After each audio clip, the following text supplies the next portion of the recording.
నల్గొండ జిల్లాకు తాగునీటి అవసరాల కోసం నిర్మాణం చేస్తున్న ఈ యొక్క SLBCA టన్నెల్కు సంబంధించి గత నెల 22వ తారీఖున ఉదయం 8:30 గంటలకు ప్రమాదం చోటు చేసుకోవడంతో అక్కడ 14 కిలోమీటర్ వద్ద పెద్ద ప్రమాదం చోటు చేసుకుంది. అయితే ఈ ప్రమాదంలో మొన్న 22వ తారీఖున ఉదయం 8:30 గంటలకు పెద్ద ఎత్తున ప్రమాదం చోటు చేసుకోవడంతో 42 మంది బయటకు వచ్చిన పరిస్థితి ఉంది. అయితే 8 మంది మాత్రము అక్కడ లోకల్గా ఉండిపోయి బయట రాని పరిస్థితి ఉండడంతో వాళ్ళని రక్షించే దిశగా తెలంగాణ ప్రభుత్వం పెద్ద ఎత్తున రెస్క్యూ ఆపరేషన్ మొదలుపెట్టింది.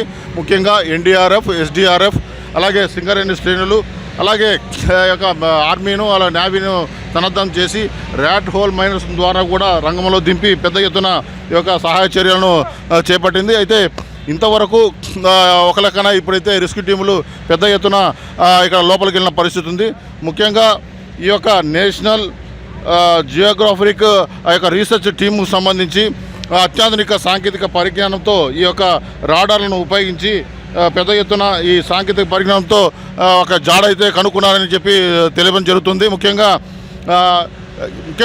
మనం ఆలోచిస్తే వీళ్ళని రక్షించే దిశగా పెద్ద ఎత్తున ఇక్కడ చర్యలు చేస్తున్నారు.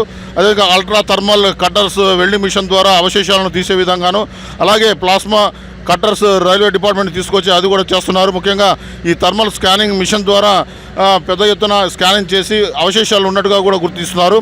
రేడియో ధార్మిక అయస్కాంతాల ద్వారా ఈ యొక్క రీసెర్చ్ను మొదలుపెట్టి దాని ద్వారా 5 బాడీలు మాత్రమే కనిపెట్టినట్టుగా ఇప్పుడైతే అనధికారికంగా తెలియజేస్తున్నారు. అయితే అధికారికంగా అయితే మనకి తెలియాల్సి ఉంది. ముఖ్యంగా ఈ టన్నల్ బోర్ మిషన్ అవశేషాలు పెద్ద ప్రశ్నార్థంగా మారింది. ముఖ్యంగా ఆ యొక్క టన్నల్ బోర్ మిషన్ 500 టన్నుల మేర, అదేవిధంగా 150 మీటర్ల పొడవు ఉంటుంది. అయితే ఈ అవశేషాలను మాత్రం తీయడానికి మాత్రం చాలా కష్టతరంగా ఉంది.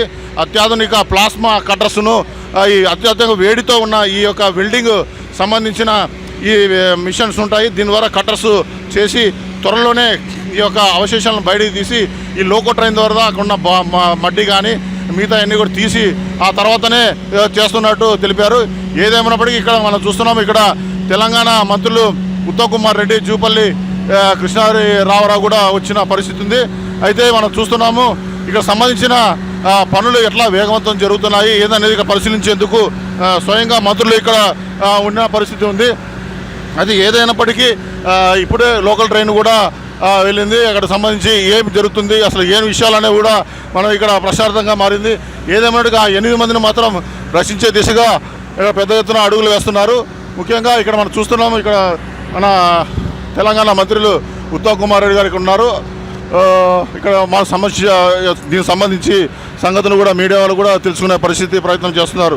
ఏది ఏమైనప్పటికీ త్వరలోనే ఈ యొక్క పనులను పూర్వతం చేసుకొని సాయంత్రం లోపు ఎటువంటి పరిస్థితుల్లో ఈ యొక్క బాడీలను కనుగొని ఒకవేళ దేవుని దయ అంటే వాళ్ళ ప్రాణంతో ఉంటే ఖచ్చితంగా రక్షిస్తామని, అదేవిధంగా ఒకవేళ లేకపోయినప్పటికీ పార్థివ దేహాలను తీసుకొచ్చి పోస్ట్మార్టం కూడా ఆల్రెడీ ఇప్పుడు హాస్పిటల్కి సంబంధించిన వైద్యులు, ఉస్మానియాకి సంబంధించిన వైద్యుల బృందం కూడా ఇక్కడ వచ్చి ఉన్నది.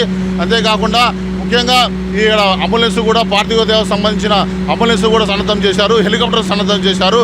ఇప్పుడు NDRF, SDRF, అలాగే సింగరేణి శ్రేణులు, నేవీ, అదేవిధంగా ఆర్మీ సంబంధించి కూడా ఇప్పుడు కూడా అప్రమత్తం చేసి ఇంకా ఈ బాడీస్ వస్తే కానీ మనం ఏమి చేయలేని పరిస్థితి ఉంది. అయితే ఇప్పటి వరకు కూడా సహాయ చర్యలు ముమ్మరంగా చేపడతామని చెప్పిన పరిస్థితి అయితే తాజాగా ఉంది. కెమెరామెన్ వాసుతో శ్యామ్, మెగా 9 టీవీ.